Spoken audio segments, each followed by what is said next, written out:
వైశాలి నగర్లో రాజా మెహకార్ సింగ్ మహారాజు. అతను చాలా దయాగుణం గలవాడు. రాణి కమలావతి ఒక ఆడపిల్లకు జన్మనిస్తుంది. ఆ బిడ్డకు తారా అని పేరు పెడతారు. తారాని అందరూ ఎంతగానో ప్రేమిస్తూ ఉంటారు. జైల్లో బందీగా ఉన్న ఒక అబ్బాయి కాపాడండి కాపాడండి అని అరుస్తాడు. అతను మంటల్లో కాలిపోతూ ఉంటాడు. కాపాడండి, కాపాడండి, కాపాడండి! నేను చాలా రోజులుగా ఆకలితో ఉన్నాను. కాపాడండి! ఇక్కడ నుండి నన్ను విడిపించండి. ఎవరు ఎవరు? తారా నిద్రలో ఉంటుంది. తనకి కల వస్తుంది. వాళ్ల అమ్మ కమలావతి కూడా అక్కడే ఉంటుంది. అంతలో తార నిద్రలేస్తుంది. తారా, తారా ఏమైందమ్మా? అమ్మా, ఒక అబ్బాయి కాలిపోతున్నాడు. అతను ఆకలితో ఉన్నాడు కూడా. తారా, ఏదో పీడకలొచ్చినట్టుందమ్మా. అమ్మా, అసలు కాలంటే ఏంటి? ఇంకా నువ్వు చిన్నపిల్లవమ్మా. వెళ్ళు, బయటికి వెళ్ళి ఆడుకో. సరే అమ్మా. తారా బయటికి వెళ్లి ఆడుకుంటుంది. రాణి కమలావతి కూడా ఈ విషయాన్ని పెద్దగా పట్టించుకోదు. రోజులు అలాగే గడిచిపోతాయి. 5 ఏళ్ల తర్వాత తారాకి అదే కల మళ్లీ వస్తుంది. తను వాళ్లమ్మ దగ్గరికి వెళ్తుంది. అమ్మా, ఇవాళ కూడా ఆ అబ్బాయి నన్ను సహాయం కోరాడు. ఏ అబ్బాయి తారా?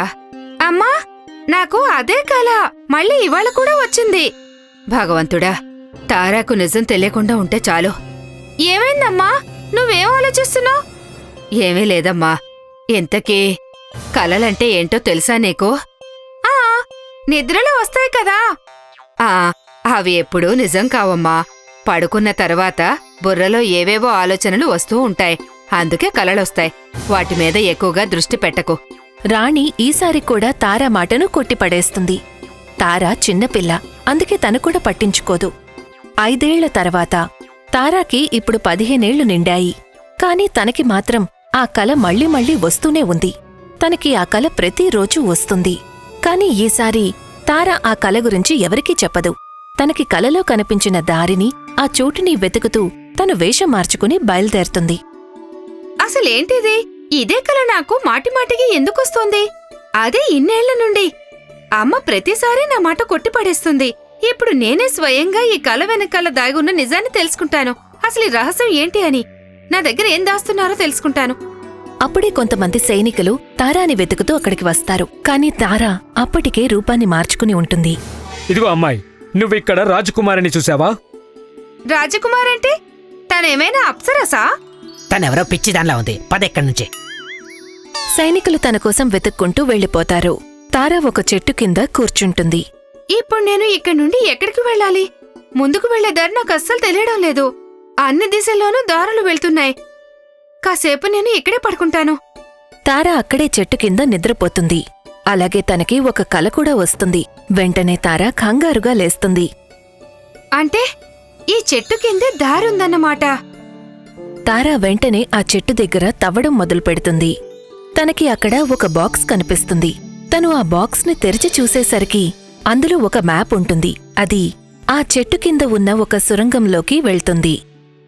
నేను నా కల వెనకాల ఉన్న నిజం తెలుసుకోవాలి అంటే అప్పుడు నేను ఈ సొరంగంలోకి వెళ్లాల్సిందే. తారా ఆ సొరంగంలోకి వెళ్తుంది. సొరంగం ద్వారా అక్కడ చాలా దూరం వెళ్తూనే ఉంటుంది. అలా వెళ్తూ వెళ్తూ తనకి ఒక జైలు కనిపిస్తుంది. ఆ జైలు బయట 2 రాక్షసులు కాపలాగా ఉంటారు. పిచ్చి అమ్మాయి, ఇక్కడికెందుకొచ్చావు నువ్వు? నేను లోపలికి వెళ్ళాలి. ఇప్పటికీ మించిపోయింది లేదు. ఇక్కడి నుంచి వెళ్ళిపో. నా దారికి అడ్డు తప్పుకోండి. సరే, అయితే నువ్వు నా పొడుపు కథకు సమాధానం చెప్పాలి. అప్పుడే నువ్వు లోపలికి వెళ్ళొచ్చు. సరే, అయితే త్వరగా ఏమడగాలో అడుగు. ఒక కోట, 20 గదులు, అన్నీ పెద్ద పెద్దవి. తలుపు తెరిచి చూసేసరికి రాజు లేడు, బంటు లేడు. చెప్పు, ఏంటది? నువ్వు గనుక సరైన సమాధానం చెప్తే అప్పుడు నీకు దీని తాళం చెవి లభిస్తుంది. భవనం, రాజు. దీనికి అసలైన సమాధానం ఉల్లిపై సరైన సమాధానం. సమాధానం వినగానే రాక్షసులు మాయమైపోతారు. తారా చేతిలో ఒక తాళం వస్తుంది. దానితో తను తాళం తెరిచి లోపలికి వెళ్తుంది. ముందుకు వెళ్ళాక మరొక జైలు కనిపిస్తుంది. అక్కడ కాపలాదారులు ఉంటారు. వాళ్లు కూడా తారను ఆపి ఇలా అంటారు. నువ్వు ఇక్కడ దాకా వచ్చావంటే దాని అర్థం నువ్వు మొదటి పరీక్షల్లో పాస్ అయ్యావు. ఇప్పుడు రెండవ ప్రశ్నకు సమాధానం చెప్పు. దీనివల్ల ఈ ప్రపంచంలో చాలా వరకు సమస్యలు పరిష్కారం అవుతూ ఉంటాయి. చెప్పు చెప్పు, లేకపోతే ఇక్కడి నుండి తిరిగి వెళ్ళిపో. చూడు, నేను సమాధానం చెప్పేశాను. ఎందుకంటే అది మౌనం. దానివల్ల సమస్యలు పెద్దవి కాకుండా ఉంటాయి. కాపలాదారులు నవ్వి వాళ్లు కూడా మాయమైపోతారు. తారా చేతిలోకి మళ్ళీ ఒక తాళం చెవి వస్తుంది. నేను నా గమ్యానికి చేరుకున్నాను అనిపిస్తోంది. తారా మ్యాప్లో చూసేసరికి తనకి ముందు మరొక జైలు ఉన్నట్టు కనిపిస్తుంది. దానికి చాలా పెద్ద తాళం ఒకటి వేసుంటుంది. బయట ఒక దెయ్యం నిలబడుంటుంది. అది చూడ్డానికి చాలా భయంకరంగా ఉంటుంది.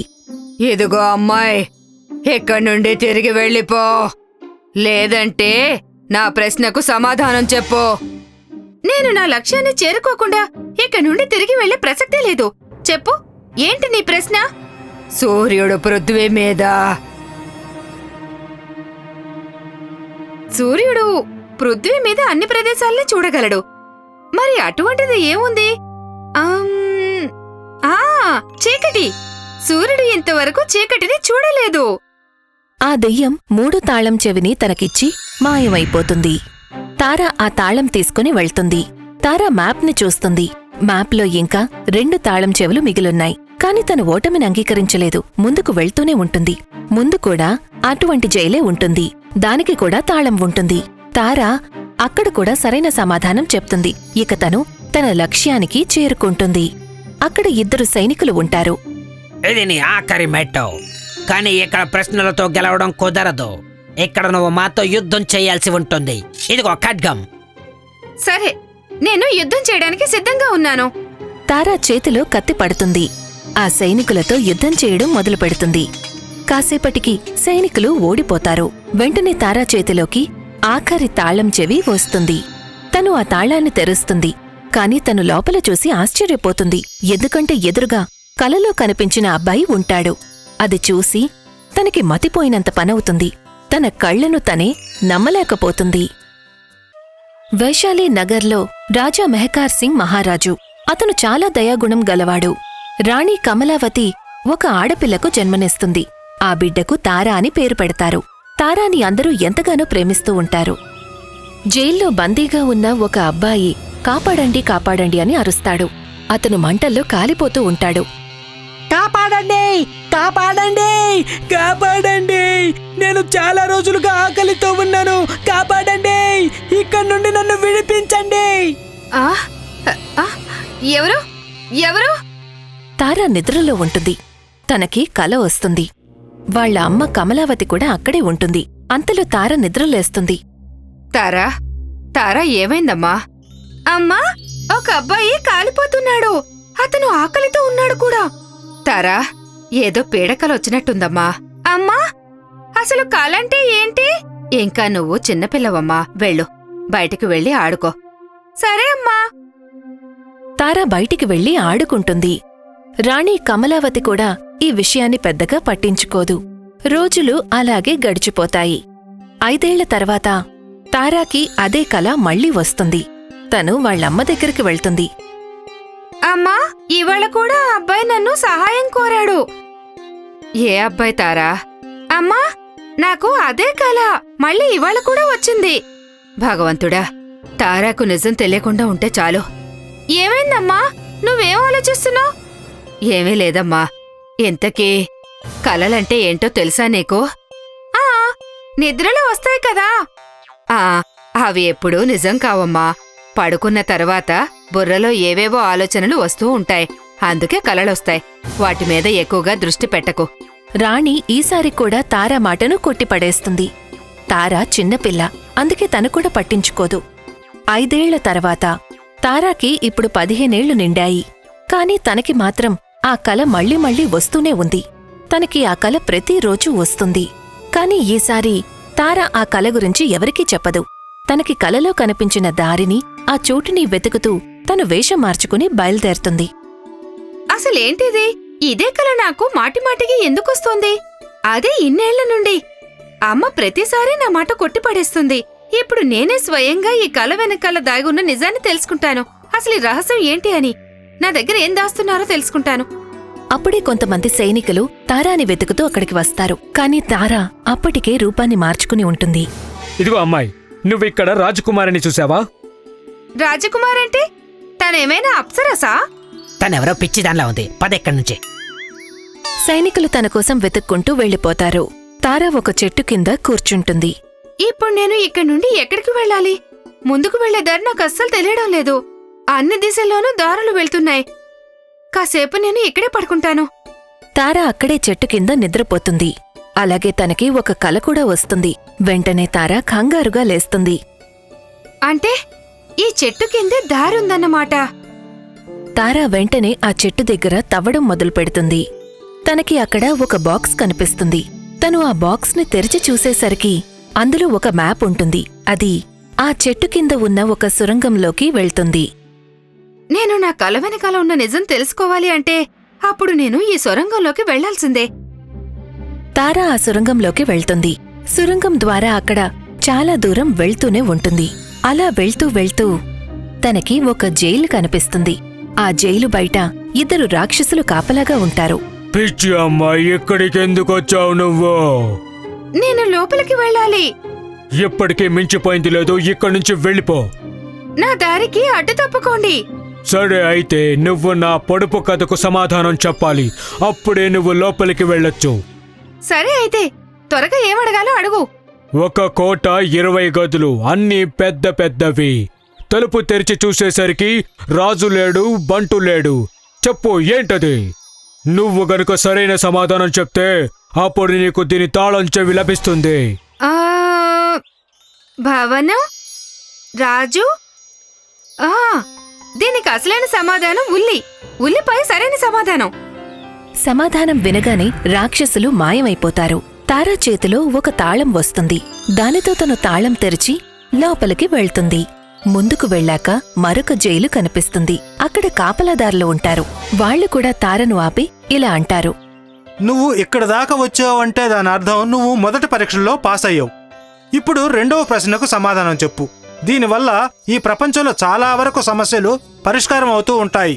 చెప్పు చెప్పు, లేకపోతే ఇక్కడి నుండి తిరిగి వెళ్ళిపో. చూడు, నేను సమాధానం చెప్పేశాను. ఎందుకంటే అది మౌనం.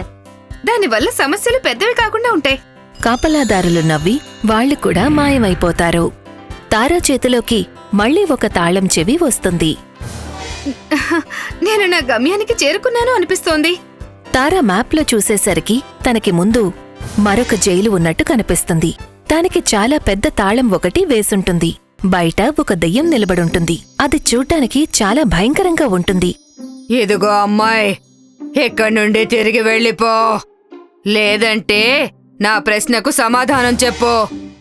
నేను నా లక్ష్యాన్ని చేరుకోకుండా ఇక్కడి నుండి తిరిగి వెళ్లే ప్రసక్తే లేదు. చెప్పు, ఏంటి నీ ప్రశ్న? సూర్యుడు పృథ్వీ మీద. సూర్యుడు పృథ్వీ మీద అన్ని ప్రదేశాల్ని చూడగలడు. మరి అటువంటిది ఏముంది? చీకటి. సూర్యుడు ఇంతవరకు చీకటిని చూడలేదు. ఆ దెయ్యం 3 తాళం చెవిని తనకిచ్చి మాయమైపోతుంది. తారా ఆ తాళం తీసుకుని వెళ్తుంది. తారా మ్యాప్ని చూస్తుంది.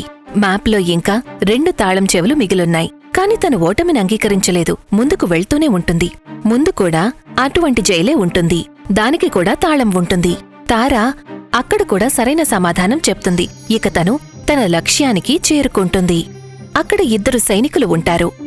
ఇది నీ ఆఖరి మెట్టు, కానీ ఇక్కడ ప్రశ్నలతో గెలవడం కుదరదు.